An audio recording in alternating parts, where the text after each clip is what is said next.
Welcome to Sacred Scars, conversations from the other side, where we explore the paths of our mirrored landscapes. Whether it's the masculine and the feminine, the clergy and the congregant, or deconstruction and what comes next, we sit at the common ground between the roles we played and the lies we've claimed. Hi, I'm Mike Loy.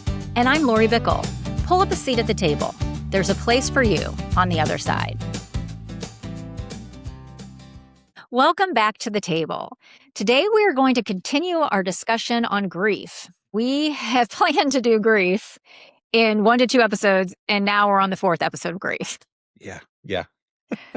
So today, we're going to discuss ways we cope and process our grief. As we discussed in earlier episodes, our beliefs around grief are you push past it, you move on, you try to get on the other side of it. We work our way through the 5 stages of grief. And by the way, those 5 stages of grief were originally meant for those that are dying and not the bereaved. And people have taken those 5 stages and made it about any kind of grief. Wow. That's So the grief process, as we also have discussed, is not linear. It is something we are not just supposed to move through. And even the model of grief says we move back and forth in and out between different stages. So what we want to talk about today, regardless if your grief is finite or non-finite, the person you were before the death of a loved one, before the loss of your job, before deconstruction from religion, before your identity collapse, before divorce, that person is gone. And we're never going to be the same. So we need to learn to cope and process and eventually learn how to embrace this new person that is going to emerge on the other side.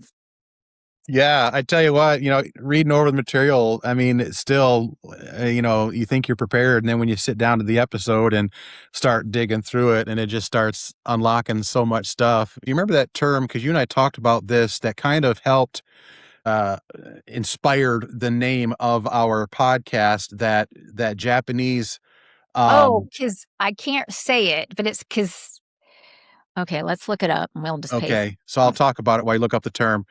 So we talked about this Japanese art form where when a piece of pottery breaks, and they'll put it back together, but they assembled it with gold, and Yes. so the cracks are basically, it's assembled, but where the cracks are, it's gold, and it's not the same.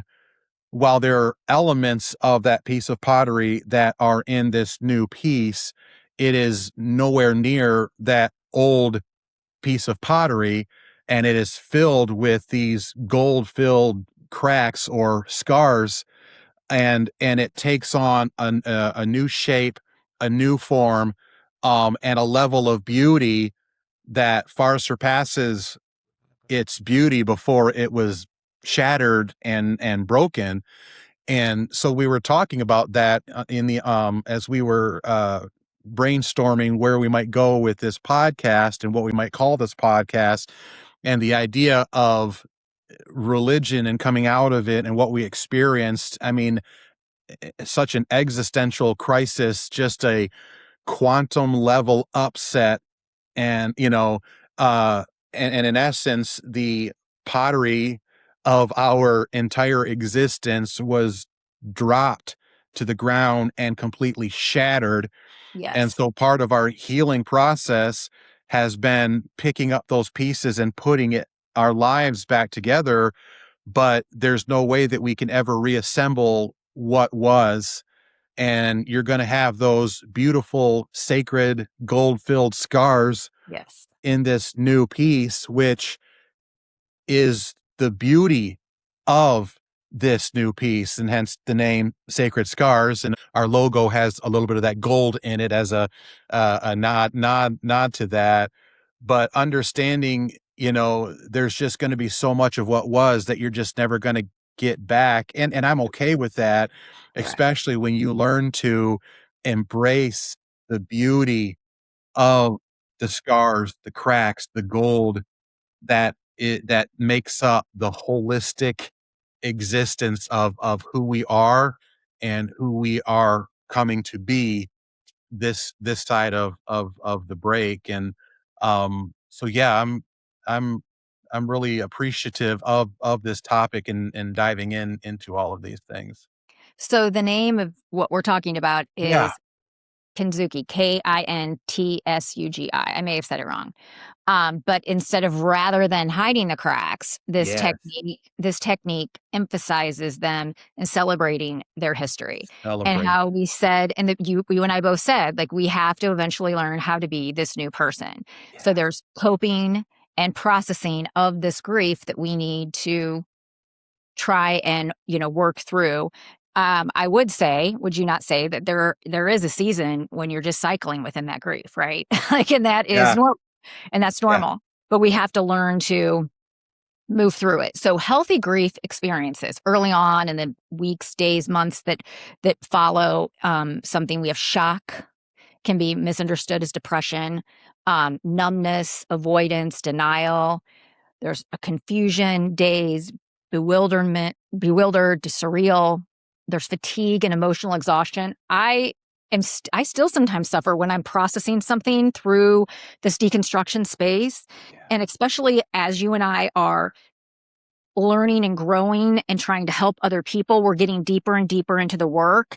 And it is when something new comes up. I don't know about you, but I'm like, whoa, like I need to like sit back. I'm exhausted learning this new level of something that happened to me, which is so validating, but now I can share it with other people. Yeah. Disorganized thoughts, emotions, and behaviors. Oh my gosh. I think for years, I just couldn't think right.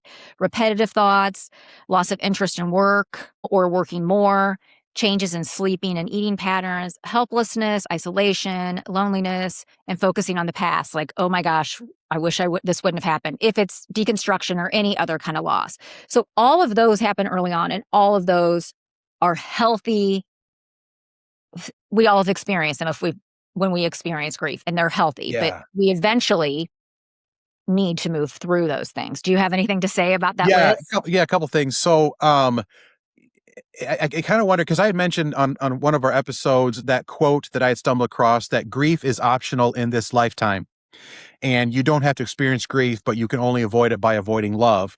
Correct. And I think that grief really began to come to the surface for me probably in the last 2 to 3 years. And I left in 2019. So at the time of this recording, about 7 years ago, but it wasn't until maybe 2-ish years ago that that grief began to really surface. But now that as we've been working through some of this material, because let me back up a little bit.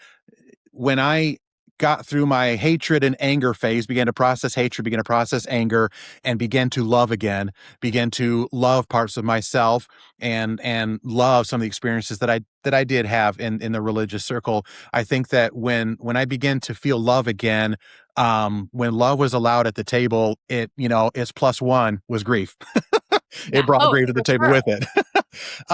But in navigating through this material, though, it's like I don't really think I started to grieve um 2 years ago.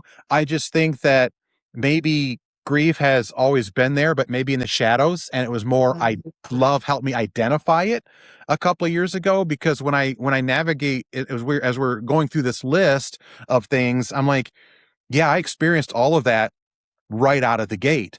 And so I just wonder if grief is always there to some extent, but we just don't realize we're grieving. I You know what think I'm saying? you're right. And I do want to make one quick mention of this because I know that you and I have talked about maybe discussing this in a future episode about the mental health piece in all of this. That the fact that whether you're grieving death or the loss of self or past harm, these symptoms that you experience are in many ways virtually identical to clinical disorders. Mhm. And I'll be honest with you, during the first couple years of navigating through, you know, coming out of religion, that initial exit, I often ask myself, do I have mental illness? Mhm. Because I was experiencing so many things that are, symptoms that are virtually identical to clinical disorders. And, the symptoms of grief and again, various mental health conditions are so significant. overlap so significantly that sometimes even clinicians, is difficult to distinguish between the two. And of course, we understand that grief itself is not, a mental illness. It is just a natural response to love and loss. And I think that, so if any of you that have been experiencing grief have wondered, do I have mental health issues? Do I have mental health illness? I just want to let you know that you're not alone, because I had to navigate through some of that as well. And, when you are in the thick of a loss, I mean, your internal compass is spinning, so far out of control, and you are going to feel crazy because the intensity of grief is so high. And we're definitely feeling a massive, massive weight. So, if you have felt that, and if you've ever asked yourself that question, that is you're not alone. And that is Right. definitely something that we do plan on addressing in a future episode. So, We'll definitely address it. And listening to you talk, I mean, it just kind of goes back to the validation of the non-finite loss. Like all this stuff is very obvious. If you lose a person in your life, if you lose your spouse or your child, you're obviously going to feel all of this, and everybody knows you're going to feel it. yeah, But people don't understand when you have a non-finite loss, especially like religion. I mean, at least with divorce, people understand you're going to grieve and go through some stuff. If you don't understand the lingo and understand what's going on, and you lost your entire stability of a God, and then your church and your belonging and your certainty, that's a very, very unstabilizing. And yeah, so we will definitely get into this in a deeper level, because, and this is exactly what happens. We talk about something and then we find three or four more deeper levels that we can talk about, which yeah, for me has helped me tremendously understanding the stuff we've learned in the center, and especially through certification, because in the certification we go much, much deeper yeah, into what's going on. So I'm going to touch on this part real quick just to kind of separate the healthy experiences early on and then later on, but we'll kind of go back into them. So later on, as we start to process our grief, we start to reinvest that energy into something else. We learn to live with less emotional pain. We adapt to the loss. We would redefine different relationships, and we're able to start focusing on the future. So we'll get a little bit into that a little bit more later in the episode, but as we try to process and cope with our grief, there are a variety of ways that are just innate to us. Like each of us have certain ways we cope with issues. But we want to name several of them, so maybe you can explore another type. So one type of coping and kind of processing your grief would be the creative type: journaling, scrapbooking, art therapy, music, cooking, making soap. I this was on the list, and I just think it's funny because I've never made soap, but because I'm not, I journal, but I feel like this might be a big one for you because Mike is very artistic. He did our logo. He writes the little songs, intros and outros. And I was like, oh my gosh, this is so great. So I'm sure you cope with some of your stuff through the creative type. yeah, yeah. So I'm not sure if we mentioned it. We may have mentioned it in one of our earlier episodes, but I have my art therapy evolved into a side hustle of designing T-shirts with existential health themed graphics and sayings on them. And so I didn't realize that it was a coping mechanism for me, Awesome. because I began to just express some things through art. And a Sure. lot of it, was, they I think there's this thing that they call Zen doodles, where you basically take a piece of paper and you draw just a lot of scribbles and lines, and then with a black marker, but then you go back with colored markers and start filling in some spots and do different designs and things within the scribble. And then I've taken like uh some therapeutic blasphemy, where I've taken like cuss words and drawn them out on paper, like the F bomb, draw it out on paper really big, and then Zen doodle around it, make an Ah, art form out of it.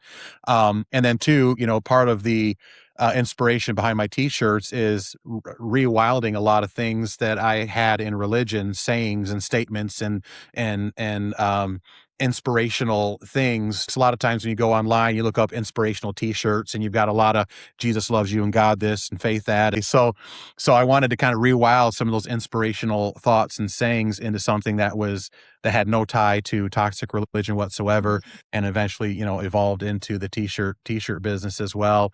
But yeah, that art therapy was really, really big, not realizing that it was helping me heal and helping me cope. I didn't realize what I was doing. I just felt like Yeah. expressing myself through art, music as well. So yeah, these are some really great things. Yes, like journaling, and I love to bake, so I would bake, like, Sunday mornings, I missed church for years, and so I would bake something, bread or cookies or something, so that's kind of a way that I do it. Another one, this is a high one for me, rational type, researching, reading, thinking, writing, focusing on tasks that keep your mind busy, and coping, avoiding, whatever you wanna call it, with some of Yeah. that stuff. So, and I didn't realize this too. So it was 2024. So almost about 2 years ago, right? When I jumped into my non-religious existential health practitioner certification. Um, didn't realize that the course was going to be rational rationale grief therapy for me, because it was full of research and reading and thinking and writing. And so it began to bring to surface things that I didn't realize were there. It began to put verbiage, to Mhm. that. When you read books that, When Religion Hurts You, or books on Dr. Winnell, I think it's Dr. Winnell's book on religious trauma, things like that. When you begin to read those books, a lot of times, you're feeling something, but you don't know what you're feeling. Yeah. And so then all of a sudden, aha, the lights come on as you're reading books, as you're researching. It begins to put verbiage, it begins to put words to what you're feeling.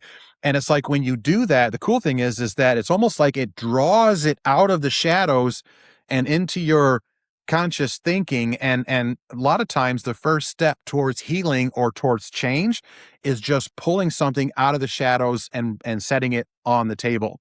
Like all of a sudden, if you're made aware of, man, I wonder if I'm the kind of person that does this, this, and this. Oh, I don't want to do that anymore. Well, guess what? The second you brought it out of the shadows and set it on your plate, you're already miles ahead in healing or navigating through that thing, just by bringing it into your awareness. And so a lot of times too, research in the books and the reading and all of that just begins to bring all of that stuff to the surface, almost like it's like a buffet line. It just plops it on your plate so you can start consuming it, eating it, and get healthy. I guess we had a similar process because the first couple months I'm in the certification cohort right after Mike. And literally the first couple of months was like trigger, trigger, trigger, trigger, trigger, like because I was processing it and being validated and making Yeah. me feel it in a different way by Yeah. all the work that Jim had put together for this certification. Yep. It actually was probably I'm very surprised that so much more I learned, like, so much more, 'cause I'd followed other people out there before, and I'd read some of Jim's articles for a while, and it just when you get it in a different learning environment, it really did a lot for me too. Yeah. Brought it a lot to the surface and the emotional, like, working through it. And speaking of the next type is the emotional type, expressing our grief by sharing stories with other people, memorializing things, bereavement rituals if you've lost someone, feeling our grief, crying, yelling, emoting, sharing and connecting through group therapy, public speaking, words of appreciation, quality time with others. And I think this is part of our coping, the emotional. We're sharing with this, us together. Seeking comfort through physical touch, and then grief journaling. That's a big thing that journaling to get stuff out when you're angry. I did do a lot of writing, which also we talk about in the journaling up in the creative style. But I think for a while, the hardest part I think is the expression and the external processing of it, and Yeah. people understand. Yeah. It's so lonely because they have Right. a big face. Your normal friends don't understand what you're saying. Right. And I think that to me, that's one of the most fulfilling and rewarding things about being an existential health practitioner, is holding space for someone to tell their story. And so I think that, someone that is navigating through grief, I would like to encourage people that one of the most therapeutic things you can do, one of the most healing steps you can take in your journey, is just telling your story. The Mhm. challenge is that when you are fresh out of religion, you are probably a little hesitant about being open and vulnerable and sharing your story, because when you were on the other side, when you were behind the wall, anytime you were to verbalize what you're thinking, anytime you're, anytime you wanted to express any form of grief or anger or anything within religious walls, you are shot down. You're belittled. You might guilt or shame. Well, you just need to have faith, brother. You just need to learn to forgive, sister. And you are not allowed to ventilate. And in no means are you ever validated. And so when you come out of that kind of environment, you're still carrying the weight of not being allowed to ventilate and not being validated. So you're afraid to tell your story. And so, not to throw a little shameless plug in here about the work that we do, but I would encourage you, if that is you, seek out, an existential health practitioner, because we are there to hold space for you to tell your story, that a space for you to completely ventilate with absolutely no judgment whatsoever. We're not going to analyze, completely judgment free. And by all means, because we've been there and we are there, it's going to be a space to be validated. And I'll be honest with you, more often than not, the clients that I see only see me once or twice, because needing to tell their story was the only thing they needed. Just by telling their story, they broke free, and it was the step that they needed to take. So I stand behind this, probably one of the most powerful, in my humble opinion, one of the most powerful coping mechanisms I think out there, when it comes to grief or even anger or any pain that has been tied to your story, and then especially within the context of toxic religion, is just being able to tell your story. I mean, it's huge. It's huge. And having someone validate it and understand it, and that's what I'm hoping us telling our story will help people feel validated listening, even if they're not ready to talk to someone yet. Yes. But once you get to the other side and you're ready to start creating meaning too, even just telling your story and helping to help process how to take those next steps to build a meaningful life, it really does make a difference. And getting involved in the center like you and I have, like, I feel like I could have just done the certification and kind of stayed in the background, but building the relationships, having so many relationships with people that Yeah. know exactly what I'm talking about has been life-changing. Yeah. I feel Yes. I feel more complete because I have people. Like, I don't feel as alone as my normal life. I don't have a lot of people to talk to. I don't have anybody really that I can talk to about this. And so now at least I have people who understand me and I can have conversations, and just like this, it's been great. Yes, it has. So the last type is physical. Like, you do something like build things, make lists. That's me making lists, working on a project, cleaning, purging, organizing, moving, working out, moving your body. So those are just different physical types. And I probably have touched on all of these, but these are just different ways to like process when you're feeling something. And maybe one of these you haven't thought about. By hearing this, that may work for you to help kind of move through some of this stuff, moving through your body. Yeah, I think you talk about organizing, cleaning, and purging. This is a really weird space, for me, thinking through, and it may be for others as well, because I talked about the loss of my mom, and how um every memory of her, everything that was tied to her arts, her crafts, her decor, all of it was packed away, in boxes, and that may have been, some of our family's way of navigating through the loss or grief, out of sight, out of mind kind of thing. I don't know. But I know for us kids, years later, when we were able to finally pull that stuff out, and now, we all have mementos from our mom, the arts and crafts thing that she made, hanging on our walls in our homes now. Mhm. But when I think about that from the religious standpoint, it's like there are things that we might want to hold on to for sentimental reasons. But I remember how healing and therapeutic it was for me when I rented a 10-yard dumpster Oh, You know what I mean? And had that thing dropped in my driveway, and I just filled that thing with crap, you know what I'm saying? yeah. And some of it was tied to my past religious, things, you know, uh, deleting all the sermon notes off of my thumb drive and other mementos that we had maybe been given by church members or things that we had created. And being able to fill a dumpster with things from your previous chapter in life, even if it necessarily wasn't tied to religion, but tied to that chapter of your life. Yeah.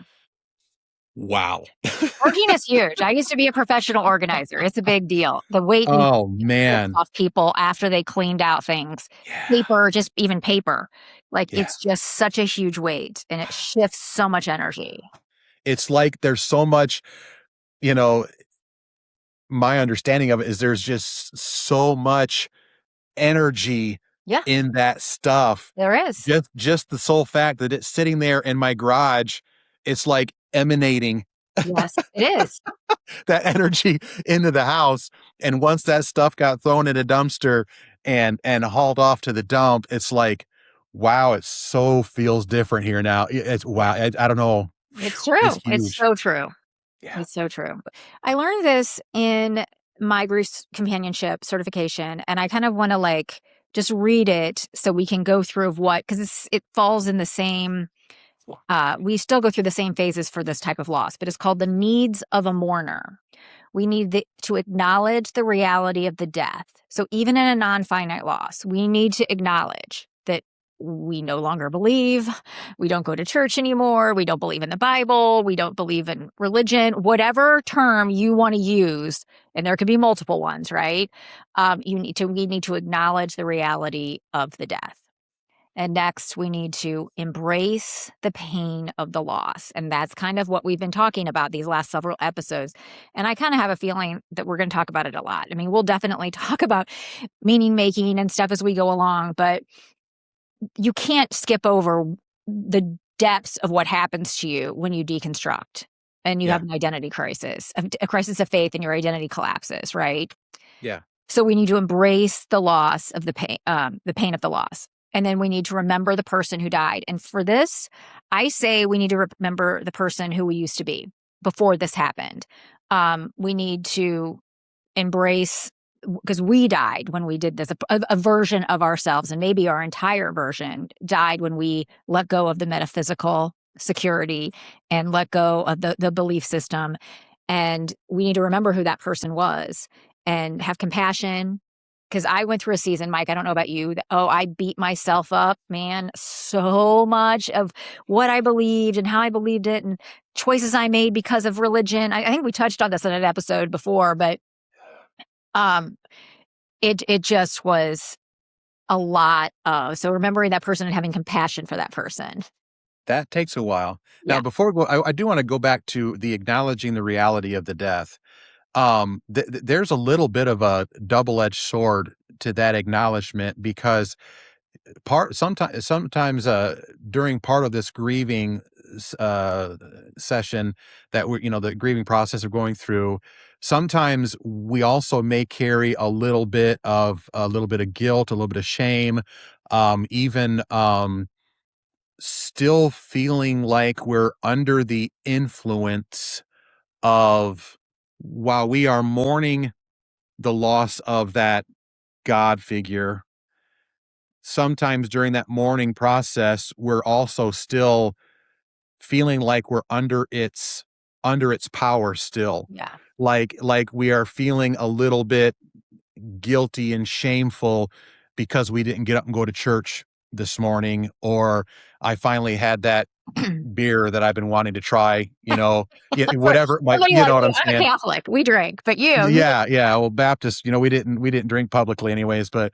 um, so I did an entire workshop on therapeutic blasphemy a couple months ago, and I talked about this very thing that sometimes just uh acknowledging the death of something, or acknowledging by saying I because mourning and acknowledging death, you said, is grief process by saying I no longer believe in this God, I no longer believe in this thing, that's acknowledging the death of it, but it's also a form of therapeutic blasphemy that you are actually acknowledging the change in beliefs.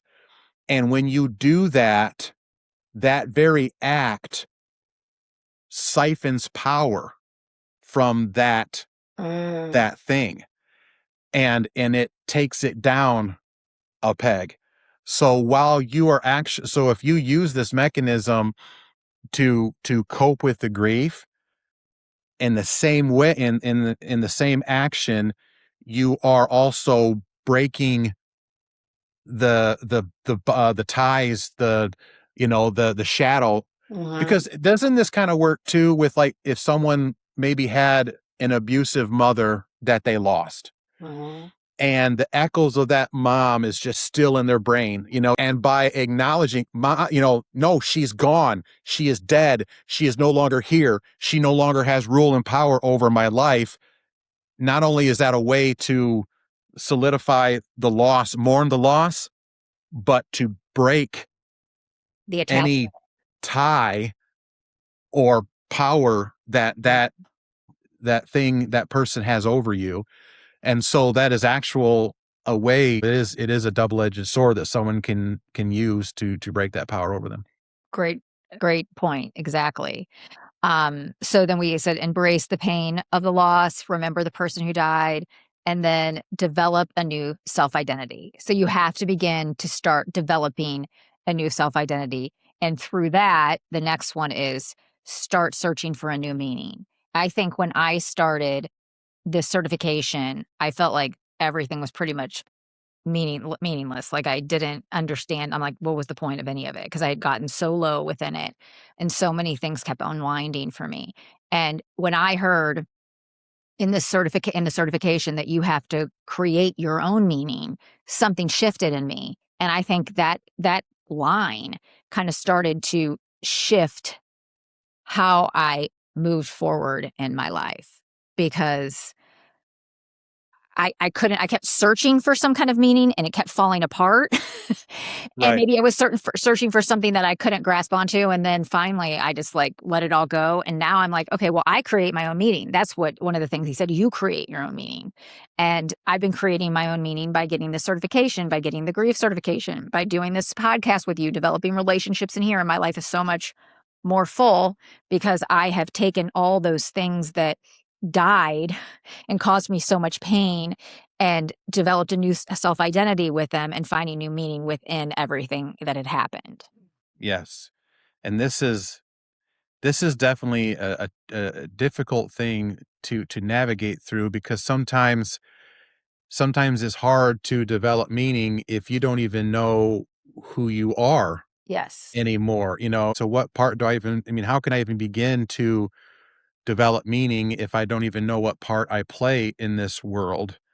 Or how can I decide what part I play in this world, though, if I don't have some sort of meaning to pursue? It's almost like it's just this never-ending cycle or circle of trying to navigate through. And I would just encourage, we'll just tackle whatever you feel the most drawn to. If you want to tackle meaning first and then build your identity around the meaning that you decide, or maybe you want to establish your meaning first, establish your identity first and then build your meaning off of that. I guess in that part, whatever resonates with you during your journey. Exactly. And then the last one, for needs of a mourner is receive ongoing support from others, which is what I am doing by being a part of the center, and people who have experienced something, similar to what we all have gone through. So we're going to close up with a few things about processing grief. So, storytelling, developing a new narrative. We can start developing a new narrative of what we went through, and how we can start moving forward with it. We can identify and deal with obstacles. So we can kind of work through those obstacles that have come up during this, the belonging and the different community and the relationship changes. And you constantly are like trying to identify, and then, it's kind of hard for me to actually even say this one because I did identify so many different things and it kept not working. So it's weird for me to like that I'm saying this right now. Um, but I think that I had to continue doing it, and eventually something clicked. Something Yeah. did work for me to hold on to enough, or at least find a new meaning for myself to move forward. Yeah. I love that piece about the storytelling and developing a new narrative because I think sometimes going back and reframing different aspects of the journey or maybe even, for me, I kind of I'm a big science fiction nerd. I love science fiction, and I often when I tell my story, I'll talk about, because when I was around the age 5 or 6 is when my Sunday school teacher presented the gospel to me and this idea of, on my way to hell and the whole thing. And when I accepted it and I often liken it unto like I was on the original Mike Lloyd timeline, and then all of a sudden this alternate reality, this alternate timeline was presented to me. Come this way. We have eternal life. We have gifts. We have cookies. We have church lady Kool-Aid. Come this way, and and so I kind of, slipped into my religious cosplay pre-made identity suit that I'll, went on to wear for 30 plus years. But there was a part of me that was frozen in time, that stopped developing my identity, and all of that was frozen in time while the rest of me took this journey down this alternative timeline. And then of course, when I exited church, I exited religion is when I shed that clown suit and journeyed back in time to my 5-year-old self that was Mhm. still waiting there, this sentinel frozen in time, waiting for someone to come back and rescue him and take him down the original timeline that he was supposed to have taken had that alternative. So sometimes just reframing your Yeah. life story, in that way, turning it, taking it from victimhood into the hero's journey. When Yes. you just make it about just that alone, the hero's journey, is huge. It's huge because it it takes your story out of the hands of the writer that you submitted it to, the director that you submitted it to decades ago, and you sit into the director's seat. This is my Mhm. story. Boy. This is the story that I'm telling. This is the episode I'm directing. This is the chapter I'm writing. This is my story, and this is what my story means. And Right. this, and just that alone is so Yeah. healing, so therapeutic. In listening to you say that and reflecting on what I said, um, meaning making and reconstructing our new world. Well, you and I wouldn't be sitting here doing something we absolutely love to do if all of that hadn't happened. And if I hadn't tried all those things that stopped and started, well, every single piece of those, I learned a piece to be able to be here. I've done a podcast before. Now I know how to do a podcast with you Yeah, doing yeah, this. And yeah, I have done all these different types of like certifications other outside of this with energy healing and new age spaces. I wouldn't be here knowing and having the knowledge and being able to talk to all the people I'm going to talk to if I had not done this. So I did, even though I said it was hard because I kept bumping up against what I perceived failures. Now those failures have paid off. And I kind of wanted to loop that back around because before I was feeling my old way, and now I'm feeling my new way of excitement and moving toward doing this and working on all the things I'm doing within the center that are giving me such joy and fulfillment. And I wouldn't be doing any of it if I wouldn't have had this journey. Yeah. So one last thing we'll talk about here with this is restoration and reinvestment in our living. We need to learn to live in this new world, and that's what you and I have been doing. Try setting some, new personal goals and aspirations, which of course we all know to do.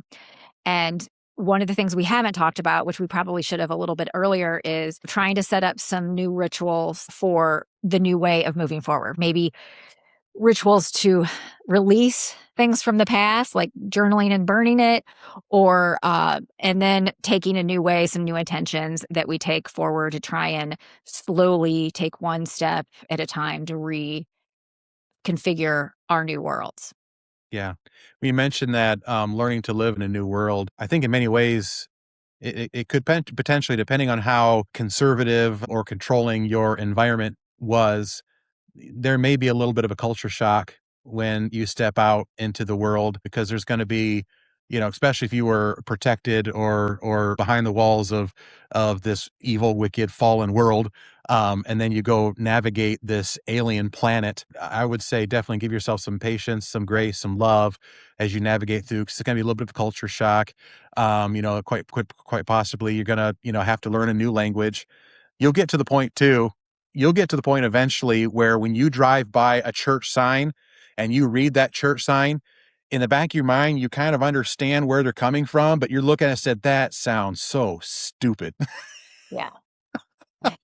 Because it'll eventually become a little bit, even though you'll be able to interpret it in your mind, that will eventually become a foreign language to you, as you learn to settle into this new life and new way of living. And as any new place that you move into, new culture, new neighborhood, new environment, it's just going to take some time to get used to the new roads, the new landmarks, the new things. But again, reframing it, this is an adventure. This is an adventure. The thing that religion called wilderness was the place of exile. But out here, the wilderness is a treasure trove of new and beautiful things, experiences. I mean, you almost get to be a kid again because you are running into new tastes and new flavors and new colors and new experiences, new sights and new sounds. They can be scary, but man, can they be beautiful. They can be amazing and awesome. It's just a beautiful, beautiful new place to navigate through. So that's even changing the narrative of that can really help out a lot too. Well, I don't think it could have been said any better than you just said it. So we're Well, going to thank you. close it up. I can always see your little pastor, how you know land the plane, as they say. You do a very good job of that. You have that training, and I'm very I grateful for appreciate it. Thank you. it. So as we wrap up today, we have sure covered a lot about grief in the last 4 episodes. So we hope these episodes, and what we shared, some of our experiences, have helped bring some validation to what you have gone through. So if this episode resonated with you, definitely share it with a friend. And if you want to get episodes to your inbox as they are released, please subscribe to us at sacredscars.substack.com. Every line on the canvas tells a tale. A strength that came when we felt fragile. No longer hidden, no longer in the dark. We found the fire inside a tiny spark. It's not just a memory of where we've been. It's the gold that's glowing from deep within. This is the echo.